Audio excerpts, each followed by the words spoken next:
Olá, boa noite. Estamos aqui no 46º mês de Kardec, da Intermunicipal de Franca, na hashtag Use Franca. Eu sou a Valdete Pereira, representante da USE Regional de Franca, no dia 17/10/2020, às 20 horas, com a dona Leda Marques Biguetti. Boa noite, dona Leda. Boa noite, muito prazer. O prazer é todo nosso. A nossa convidada de Ribeirão Preto, ela é uma trabalhadora assídua lá, divulgadora da doutrina espírita, no Centro Espírita Batuíra. O centro lá é na Vila Tibério, há 90 anos, hein? Ó. Diretora de orientação doutrinária, participou do departamento da USE de Ribeirão Preto como orientação doutrinária, articulista do jornal Verdade e Luz. Ó, tá vendo? Organiza seminários e cursos em Ribeirão Preto e região, formação de trabalhadores espíritas. Muito bem. Escreve livros também pela editora M. Allan Kardec em Verdade e Luz. Vários livros. Relações fraternas, Fundamentos e Dinâmica do Passe, ó, sobre a casa espírita, Médiuns e Expressões da Alma, Jesus em Convites e outros tantos livros, chega até 14 livros aqui, que está disponível no www.cebatuira.org.br. Muito bem-vinda, Leda. A palavra é sua de hoje. Muito agradecida. Vocês são muito gentis em me receber e eu me sinto assim agradecida. Porque o tema que eu recebi, Jesus, Kardec e o Evangelho segundo o Espiritismo, me fez com que eu retrocedesse e que eu fosse buscar antes de Jesus, para depois referenciá-lo junto com Kardec e o Evangelho segundo o Espiritismo. Então, nós vamos entrar até num processo assim, meio histórico, mas que na realidade é a vida ou a vivência de cada um de nós. Então, naqueles primórdios nossos como humanos, nós, o homem, sempre teve a noção de que havia, de que houve algo que lhe era superior. Entretanto, esse algo superior o enchia de medo,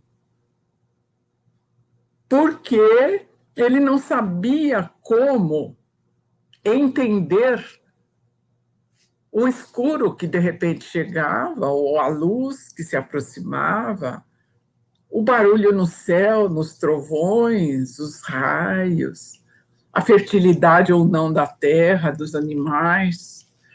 E ele, para se sentir amparado nesse medo, ele materializa essa força superior, isso que ele não sabe explicar, dando formas. Então, poderia ser um animal muito forte, muito feio ou muito belo, algo chocante.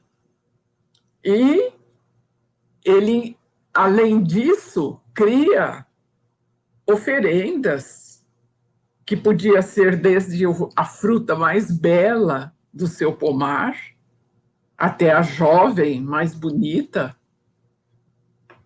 da sua tribo, e assim sucessivamente, danças, músicas, com as quais ele visava homenagear, aplacar, agradar, trazer para o seu lado esse algo superior.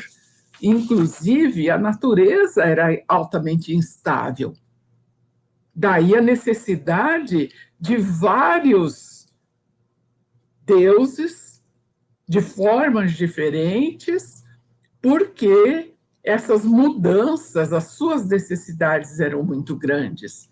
Na guerra, ele precisava de um Deus que recebesse as suas amizades, as suas homenagens, e o recompensasse com a vitória, onde ele adquiria novas terras, escravos.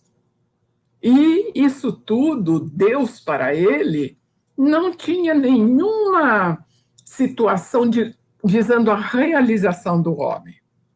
O homem é que se realizava na busca desse que nós chamamos de Deus, mas que ele era algo superior.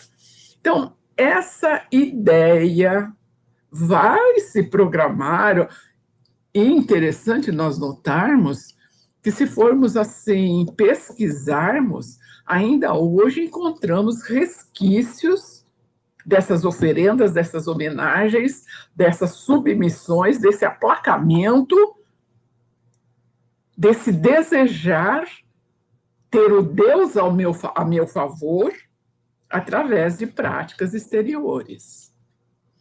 E a ideia em um ser único vai aparecer só a partir do século VI, 500, 600 anos antes de Cristo, onde o Deus que é apresentado como sendo único, como sendo supremo, e apresentando uma vida após a morte. Isso no século VI, que essa ideia começa a se disseminar de um Deus supremo, de uma vida após a morte, mais ainda, um Deus que propiciava recompensas e castigos.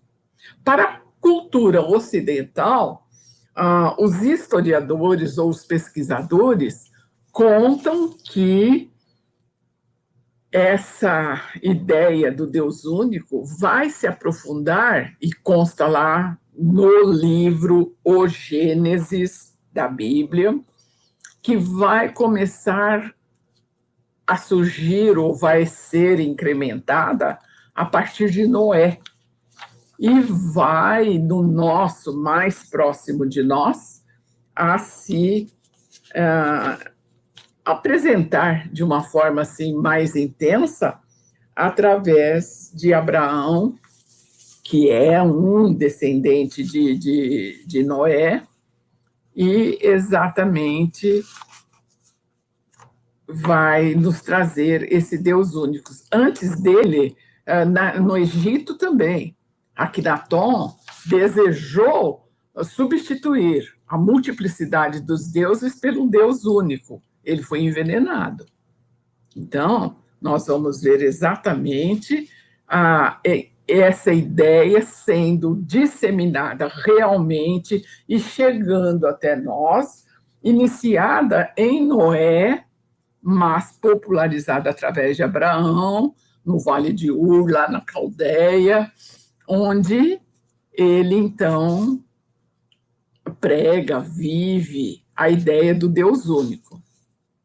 Esse Deus único, entretanto, ele tem, assim, o passado é muito interessante, porque dificilmente ele se extingue nas suas vivências. E ele, esse Deus único, entretanto, ainda divulgava a hegemonia de uma raça, era o Deus de um povo único, era o Deus da guerra, era o Deus que dita a Moisés os 10 mandamentos, que vão se constituir com a primeira revelação, mas que os itens foram vistos mais no seu sentido disciplinador de uma lei civil, sem que eles conseguissem perceber a estrutura moral contida do terceiro ao 10º mandamento, uma vez que o primeiro e o segundo eram reflexivos a Deus. Isso não foi percebido naquele tempo, naquela época, pelas limitações naturais da mente daquele povo de então.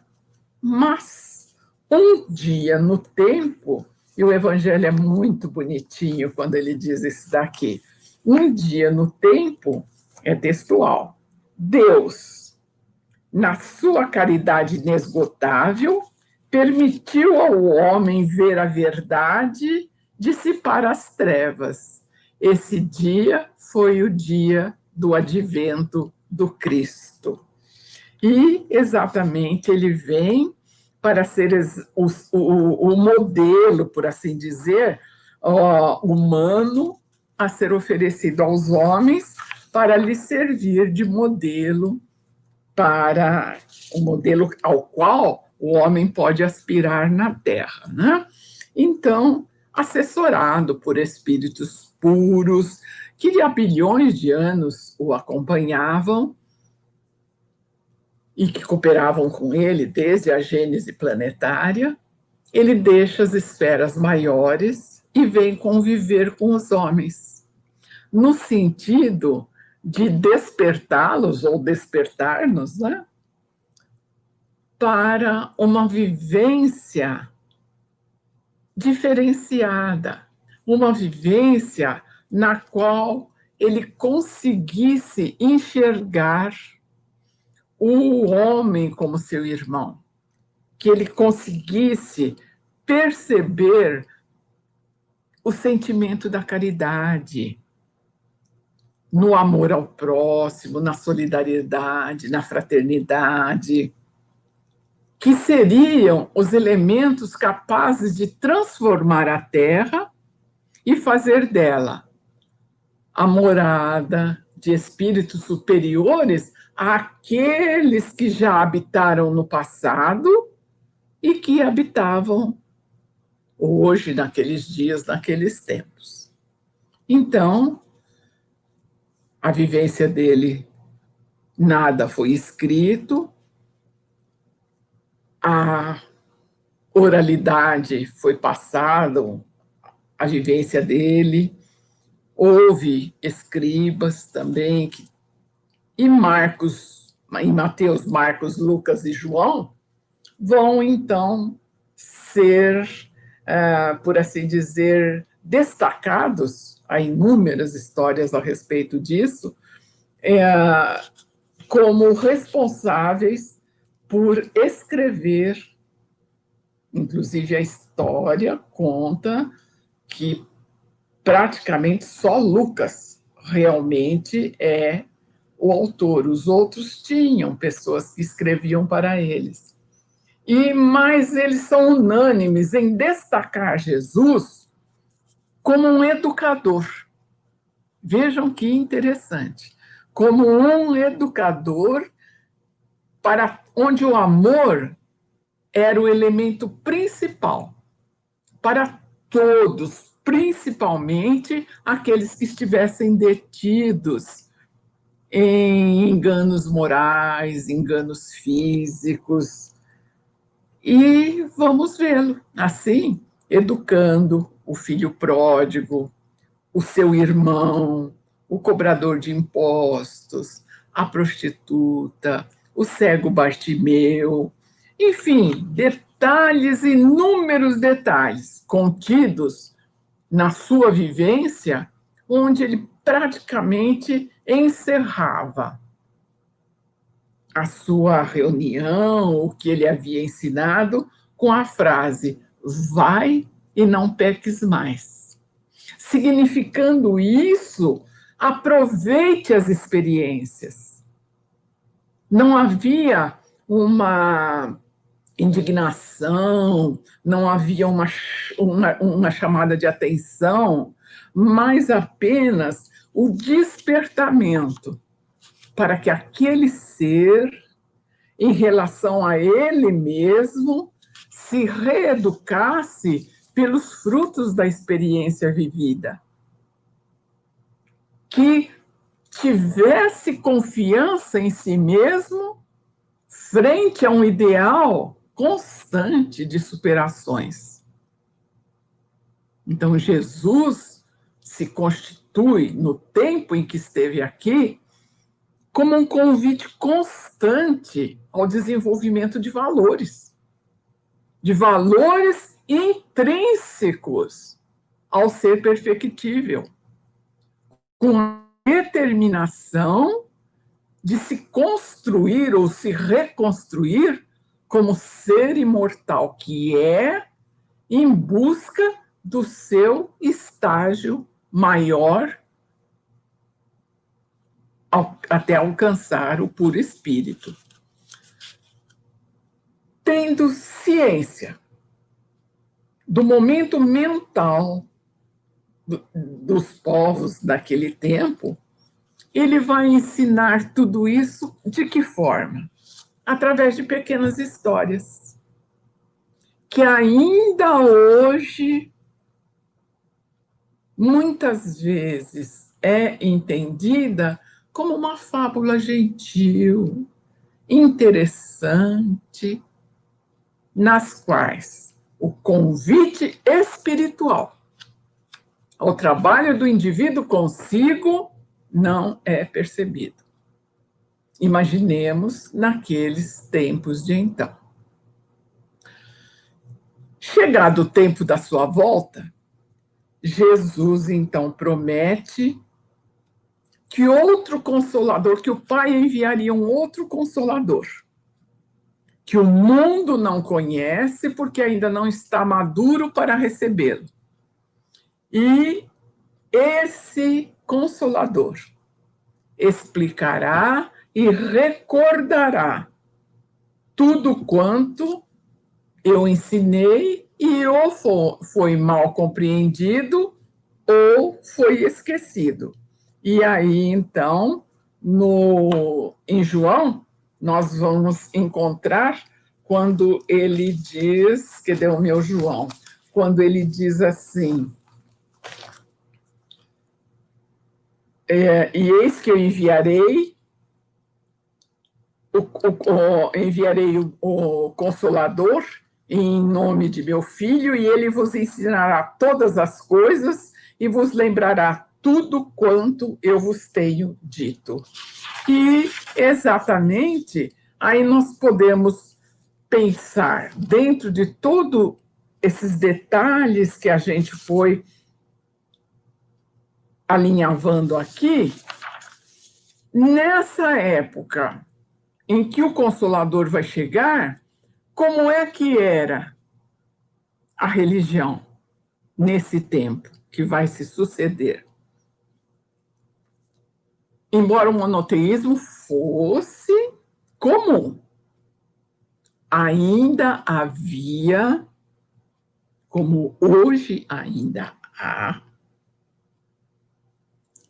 vários deuses que recebiam homenagens, liturgias especiais, crenças que buscavam a supremacia umas sobre as outras.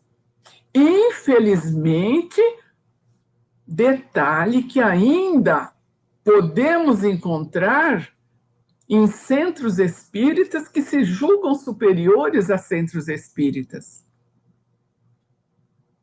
Esses resquícios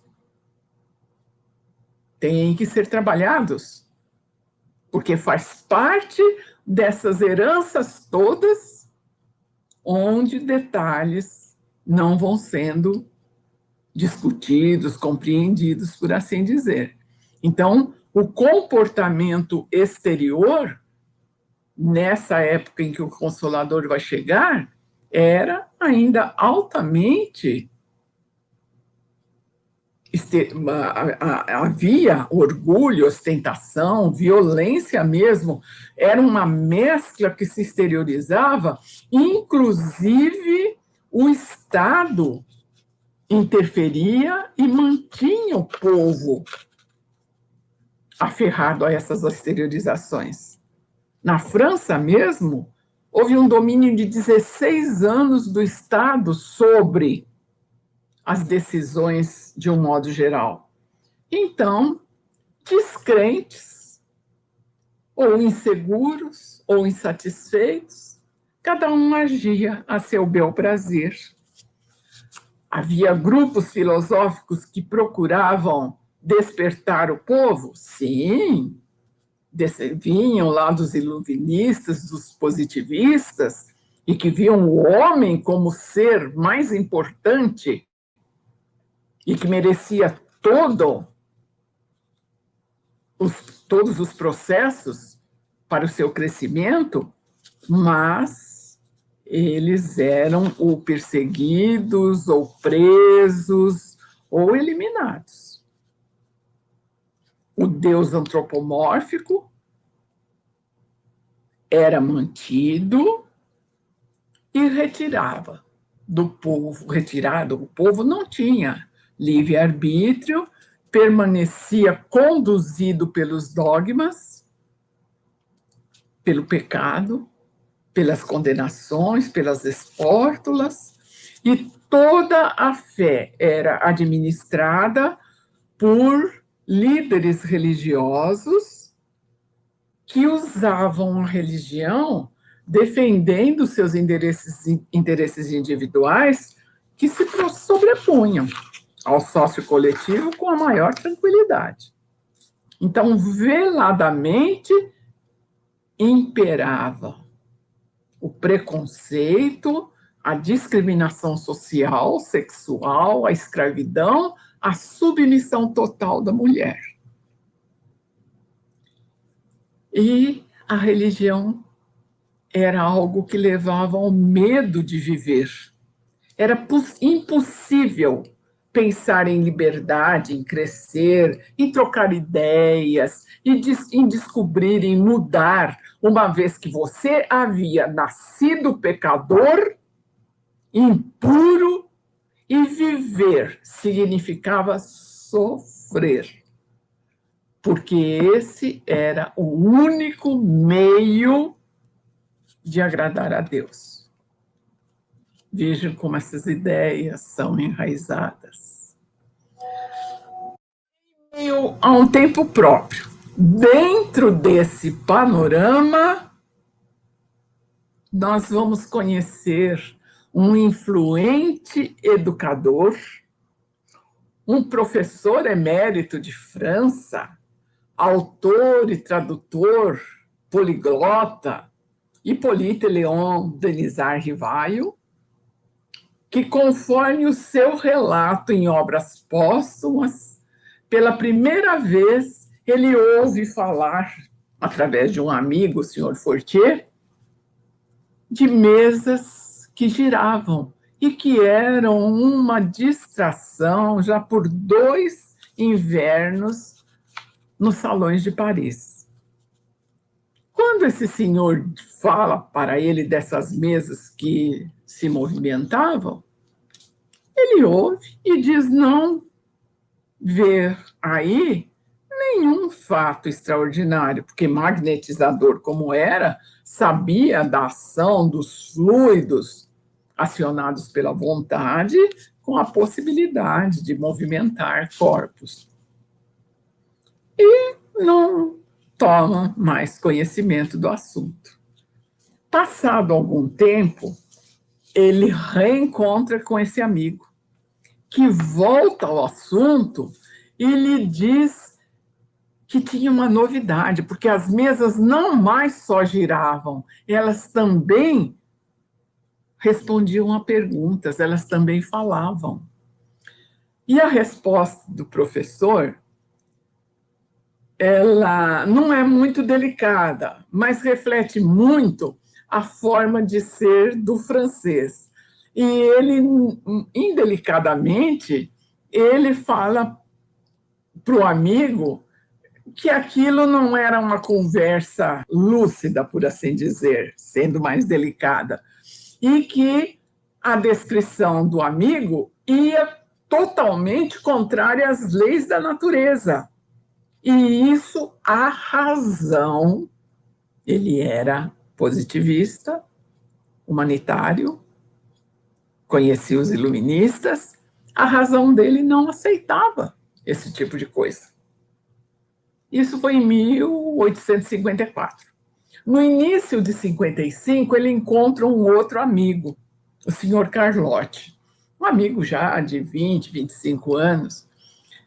E esse amigo comenta com ele que, além destas circunstâncias, quem respondia a perguntas eram espíritos, almas de pessoas que já tinham morrido.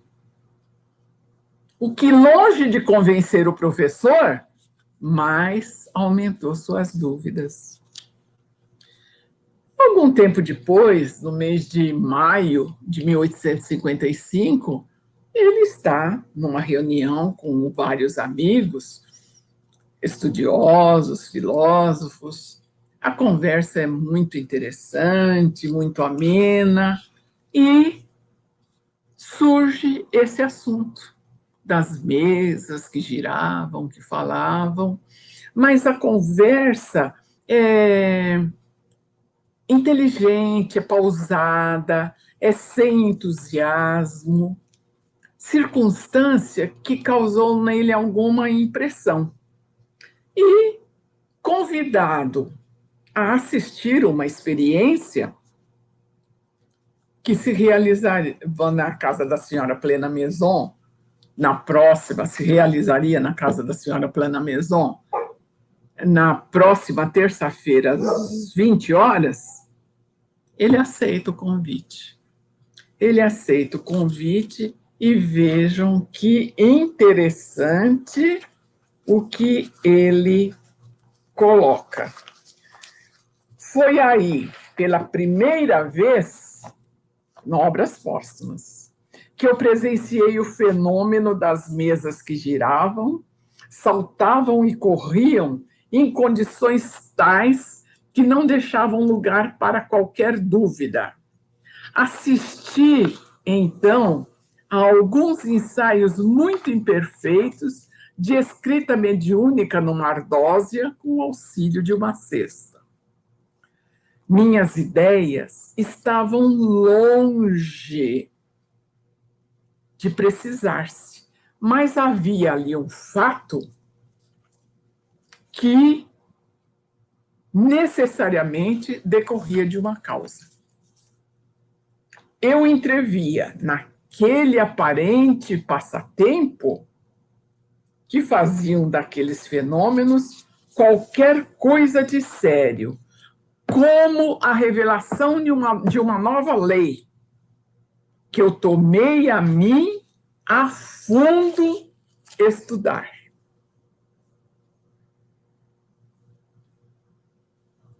Voltando às reuniões que se realizavam toda semana, ele conhece o senhor Boudin e as suas filhas, Caroline e Julie, duas meninas de 16 e 14 anos, e elas colocavam realmente as duas mãos sobre uma cestinha que se chamava carrapeta.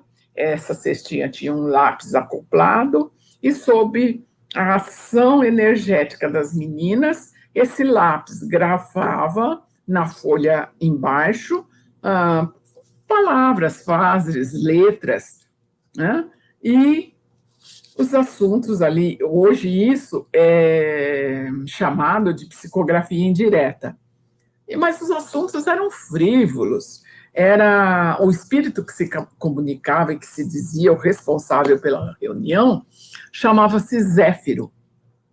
Ele era muito alegre, embora muitas vezes ele tinha conselhos assim bastante ponderados, e entre ele e o professor se estabeleceu uma simpatia muito grande.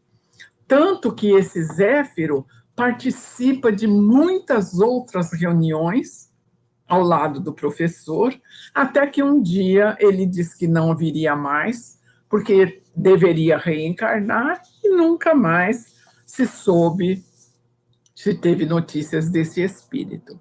Então, nós vamos ver, né, que o professor continua a ir às reuniões, aplica nessas reuniões o método experimental. O que é isso? Ele primeiro observava cuidadosamente, ele compilava todos os dados possíveis, deduzia consequências, dos efeitos retomava as causas, não admitia um fato a não ser que uma explicação esgotasse todas as possibilidades para uma resposta E aí ele diz assim, aqui também no Obras Póstumas, eu percebi naqueles fenômenos a chave tão obscura e tão controvertida do passado e do futuro da humanidade. E que eu procurara uma solução que eu procurara durante toda a minha vida. Em suma, havia ali uma revolução nas ideias e nas crenças. Fazia-se mister, portanto, andar com a maior circunspecção, com o maior cuidado, ser positivista e não idealista. Então, exatamente, vejamos, o conhecimento científico vai se sobrepor porque é, no método experimental, o único aceito como real e como verdadeiro. Então, as superstições, os ensinos religiosos metafísicos, as ideias no campo realmente do idealismo, elas não levavam a nada. E aí o professor, nesse trabalho todo, ele vai destacar a primeira coleta, por assim dizer, dos seus estudos. E o que ele descobre? Descobre não. O que ele depreende desses estudos? Que os espíritos nada mais eram do que os homens. E, portanto, eles não possuíam nem a plena sabedoria e nem a ciência integral. O saber que eles dispunham se circunscrevia ao grau de adiantamento que eles tiveram quando encarnados. E a opinião deles, portanto, tinha o valor de uma opinião pessoal. E ele volta na Obras Póstumas e diz assim: reconhecido essa verdade, me preservou do grave escolho, veja bem, o Espírito disse, da infalibilidade dos espíritos e me impediu de formular teorias prematuras, tendo por base que fora dito por este ou por aquele. Então, veja, decorria dessas três situações de que os espíritos nada mais eram do que as almas dos homens, que não tinham saber aumentado, pelo contrário, e que a opinião deles só tinha valor como uma opinião pessoal, mas provava a existência de um mundo invisível. E aí estaria a chave de muitas explicações. E permitiria, então, esses estudos a conhecer o estado, os costumes, as leis que coordenavam esses agrupamentos, enfim, como seria viver nessa outra realidade? E aí ele diz assim: conduzi-me, pois, com os espíritos, como houvera feito com os homens. Para mim, eles foram, do menor ao maior, meios para que eu me informasse, e nunca reveladores predeterminados. E vejam que interessante. O professor, a mente dele, ele levava para cada casa, ele encadeava um mundo de assuntos que ele tinha curiosidade de saber e levava para a reunião e os espíritos ali respondiam. E essas reuniões passaram a ter uma característica totalmente diferente daquelas anteriores, onde eram fúteis e tudo mais, né? E ele começou a perceber que estavam se delineando ali princípios filosóficos. E chega e ele conhece uma outra senhorita, a senhorita Jafé, e por meio de mais 14 médiums, um volume muito grande de respostas que ele leva para serem aferidas, mas os espíritos dizem a ele que seria melhor que ele não trabalhasse esse volume todo com todas aquelas pessoas, mas que o fizesse no silêncio e na meditação. E aí ele começa a trabalhar com todo esse volume e passa a ser assistido por espíritos como Swedenborg, Franklin, Vicente de Paulo, João Evangelista, Platão, Sócrates, Fénelon, Santo Agostinho, São Luís e o Espírito de Verdade.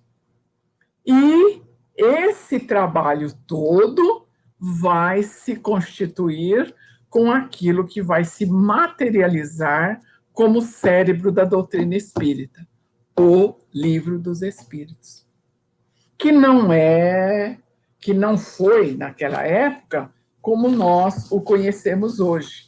Era um livro pequeno, de 501 perguntas, e também a forma dele era totalmente diferente.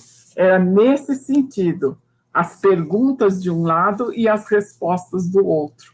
Este está grosso assim, porque ele é francês-português, mas o primeiro livro dos Espíritos era neste feitio. As perguntas de um lado e as respostas do outro lado. E era um livro pequeno, por assim dizer. A segunda edição, que vai ter o formato como nós o conhecemos hoje, vai sair em 18 de março de 1860, com 1.019 questões, 193 subquestões, totalizando 1.112 tópicos, né? Não houve nenhum acréscimo. E aquelas primeiras 501 perguntas foram abertas por, imaginem, 15 centros espíritas espalhados pela Europa e pelas Américas.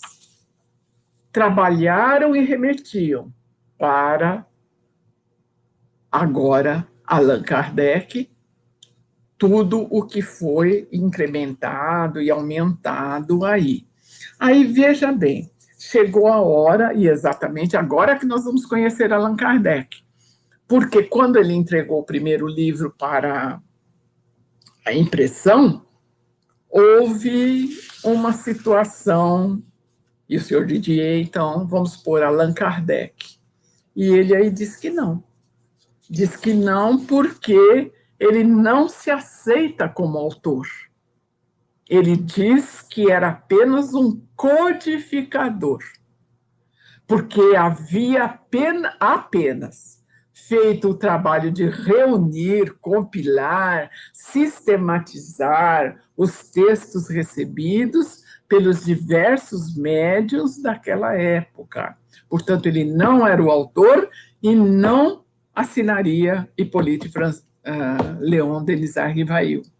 Outro detalhe, também não poria Hippolyte Léon Denisard Rivail, porque queria que a nova, tudo que estava estabelecido ali, tivesse um aceite, não por causa da fama dele como uma pessoa emérita na França, mas pelo valor intrínseco do próprio conteúdo do livro.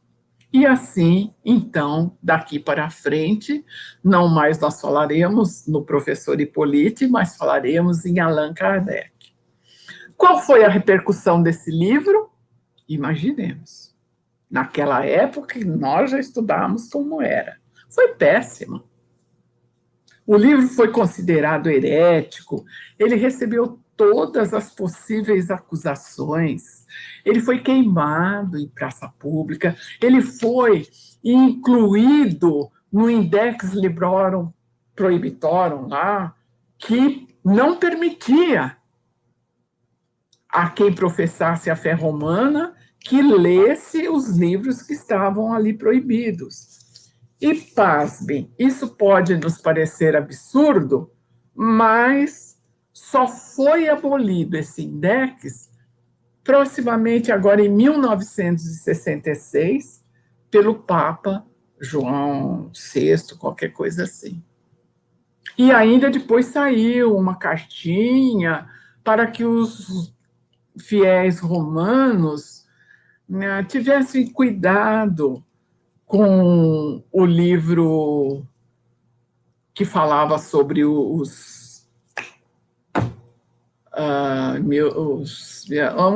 das seitas da igreja aí, e que foi tornado filme também, e aquela série que falava de bruxaria com as crianças e que foi um sucesso aí mundial.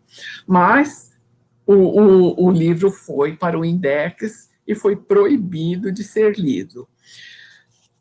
Com o lançamento de O Livro dos Espíritos, cumpria-se a promessa do Consolador, que permanecerá eternamente convosco e ensinará todas as coisas e vos fará relembrar aquilo que eu lhes havia dito. Então, o Livro dos Espíritos é uma base sintética, pergunta e resposta, que ele vai aprofundar naquilo que vai se constituir a codificação espírita e mais 4 livros, né?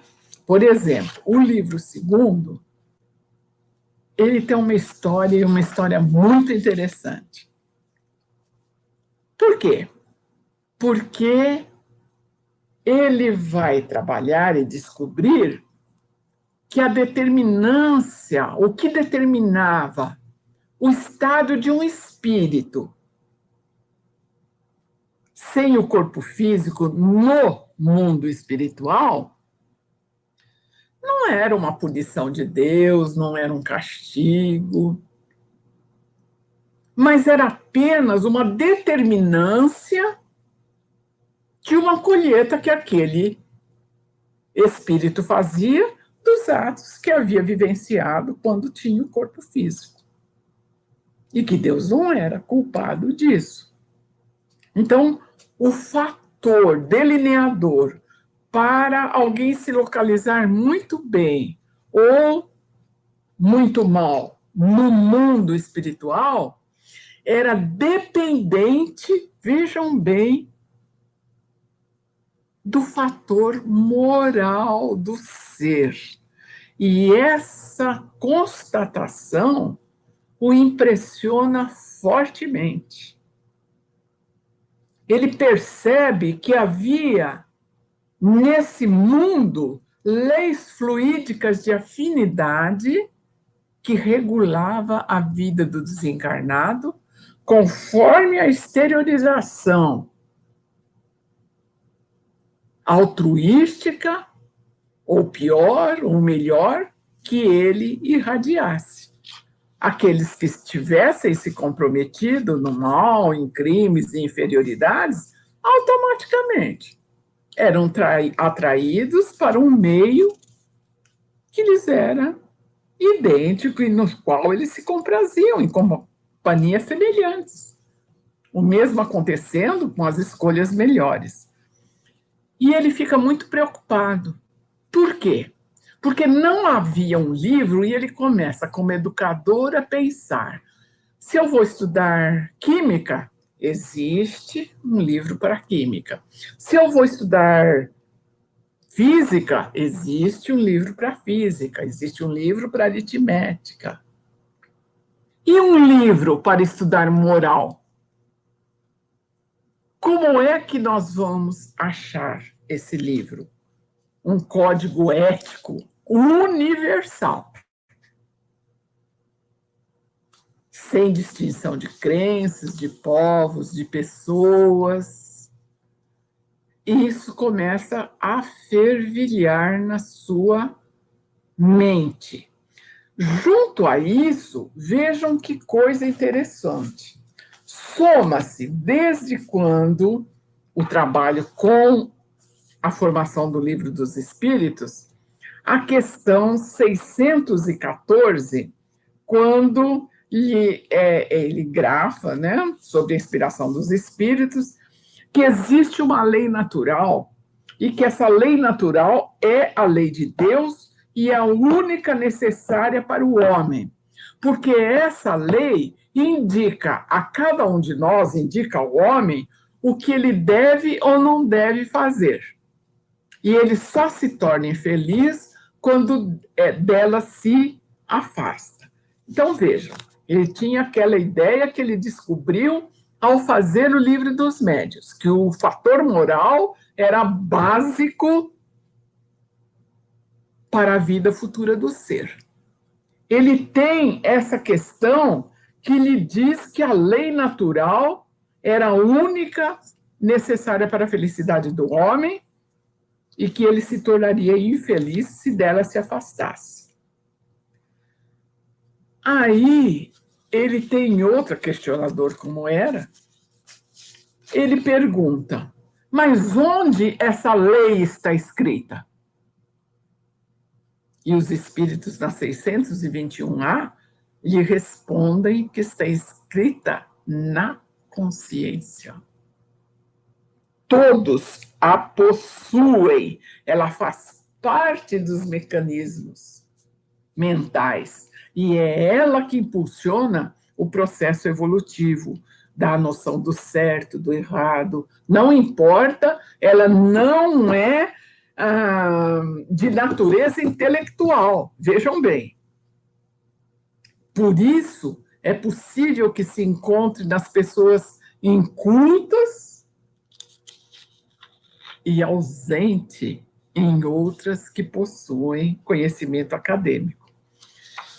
Então, se o homem se afastando da lei natural é infeliz, se ele tem essa lei inscrita na sua consciência, ele deveria, então, ter um modelo. E ele questiona isso. Existe esse modelo? E o que os espíritos respondem para ele? Vede Jesus.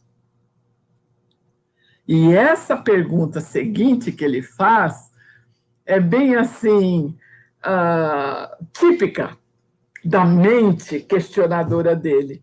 Uma vez que ele pergunta assim, olha, desde que nós temos a lei natural, desde que nós temos a consciência, desde que nós temos o modelo, Jesus, qual é o papel da doutrina espírita? Para que ela precisa existir? E os espíritos então respondem a ele. O ensino de Jesus era frequentemente alegórico e em forma de parábolas, porque ele falava de acordo com a época e os lugares. Faz-se hoje necessário que a verdade seja inteligível por todos.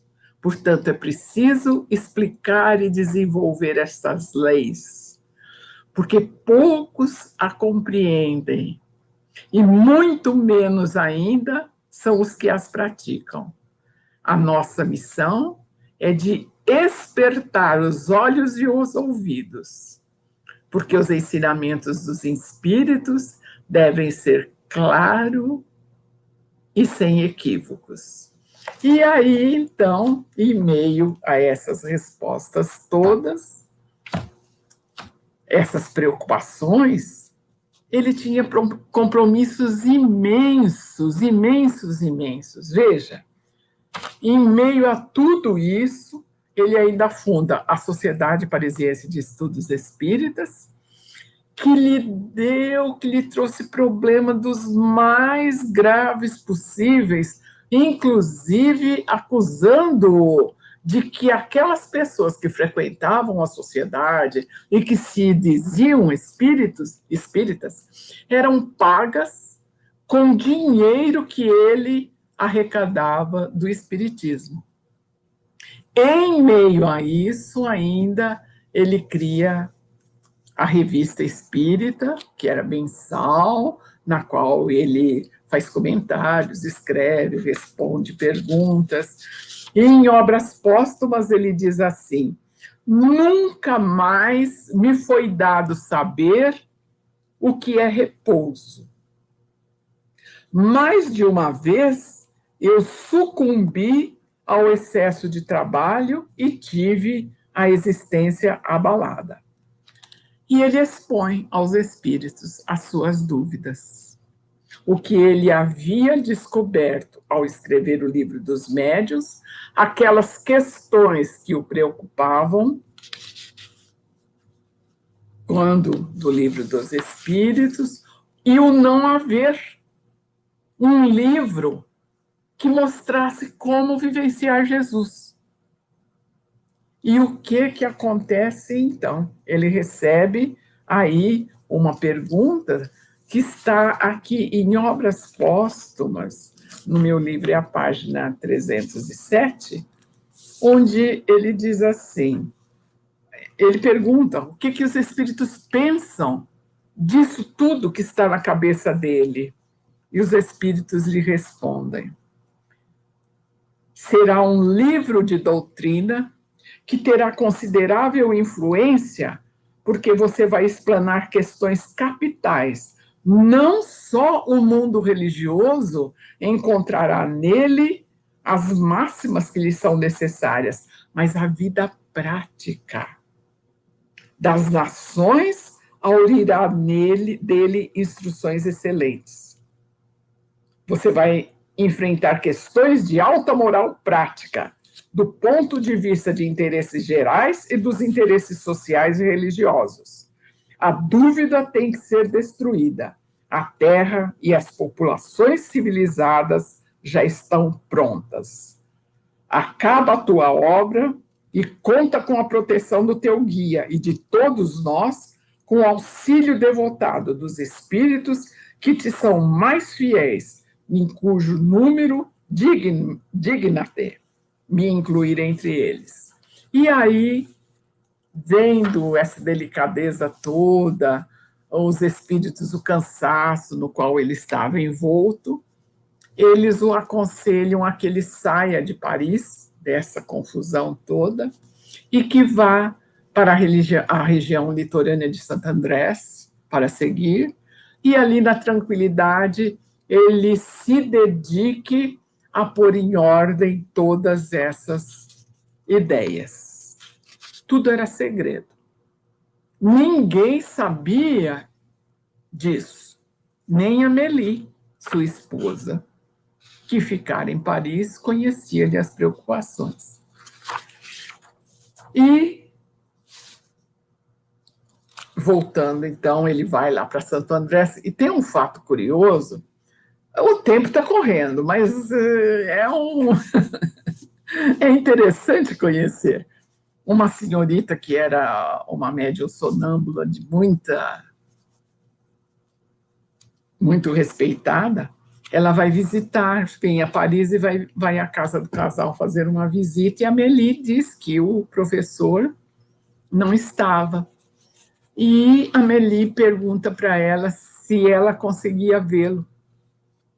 Ela diz que sim, que ela conseguia vê-lo e que ele estava. Ela descreve o salão no qual ele estava, de frente para uma janela, descreve tudo como era, que o professor estava numa mesa cheia de livros e em volta dele uma pleiade de espíritos, uns cuidando da saúde dele e outros ajudando-o naquilo que ele estava escrevendo, mas um se mostrava superior a eles todos.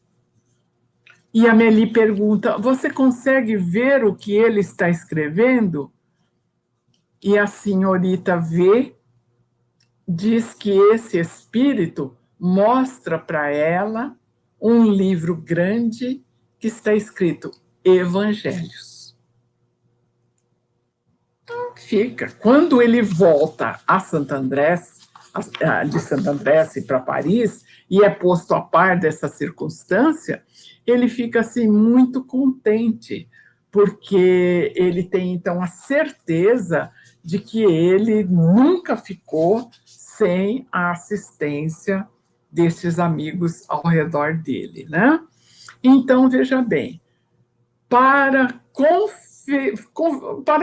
fazer esse Evangelho segundo o Espiritismo, Allan Kardec, a mente dele, vai procurar tudo quanto é resquício de documentos escritos das mais diferenciadas línguas. Ele encontra 27 cadernos, não é bem cadernos, são chamados de códices, que eram feitos ainda em pergaminhos, bem deteriorado lá, e aí ele começa a estudar tudo que constava ali, desde a antiguidade, tudo, e examina esses códices que vinham em nome de Marcos, Mateus, Marcos, Lucas e João, e ele começa a perceber que cada um desses escritores tinha uma preferência.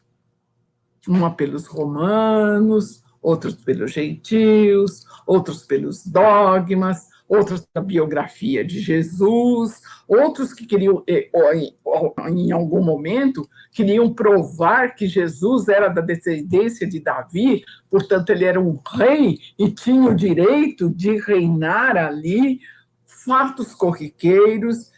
Ele descobre tudo isso e vai pondo de lado, sintetiza, encadeia, vê toda a matéria referente aos atos comuns de Jesus e a mente se lhe aclara.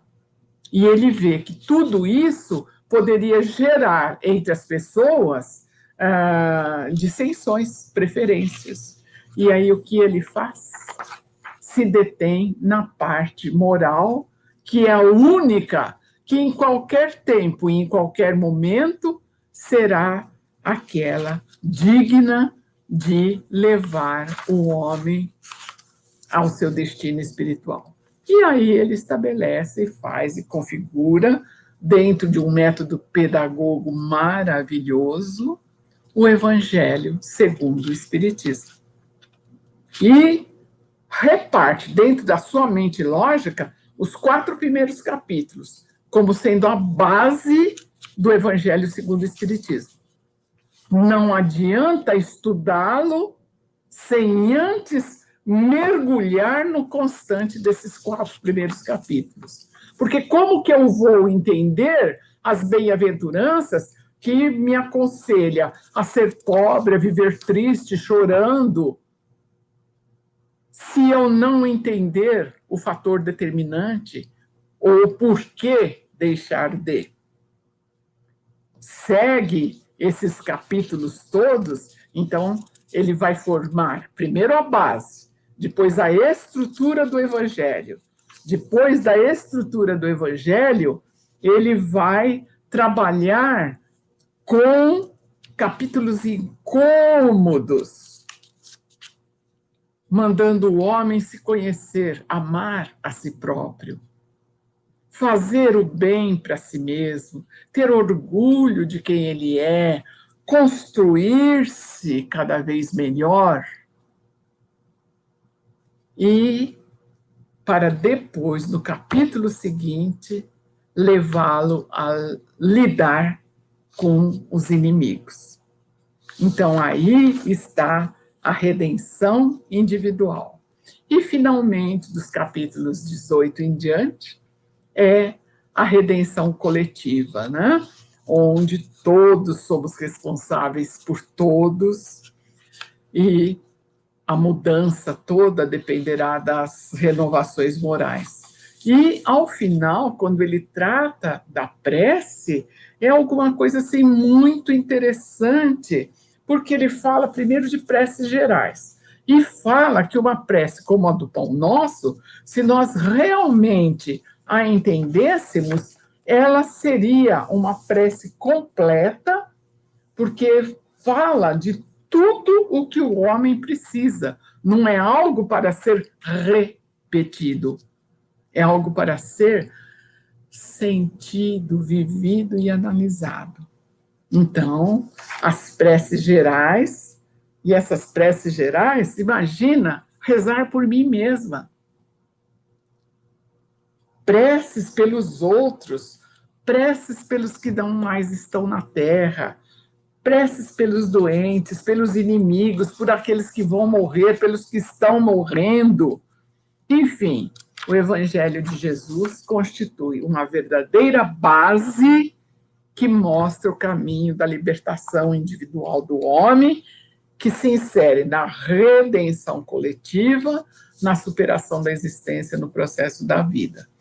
Então, voltando lá no tempo de Jesus com os discípulos, quando eles perceberam que Jesus ia partir, eles ficam muito aflitos e perguntam para Jesus: como é que nós vamos fazer sem o Senhor? E Jesus responde para eles: eu sou o caminho, a verdade e a vida. Ninguém vai ao Pai senão por mim. A mesma pergunta é respondida para cada um de nós. Nós temos o Evangelho. Convida-nos Jesus a que nós o sigamos nesse caminho da experiência. Ele convida a que cada um de nós, vivendo no mundo, no estado, no lugar, no momento, na situação em que cada um de nós está, façamos do mundo um lugar melhor e onde estivermos, sejamos o brilho da luz de Deus. Que Jesus nos abençoe e que o Evangelho realmente seja o farol a nos guiar. Muito obrigada.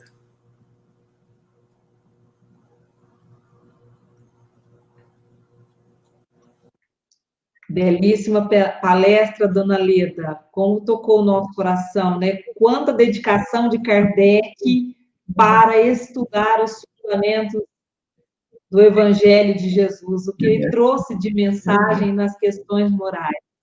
Belíssima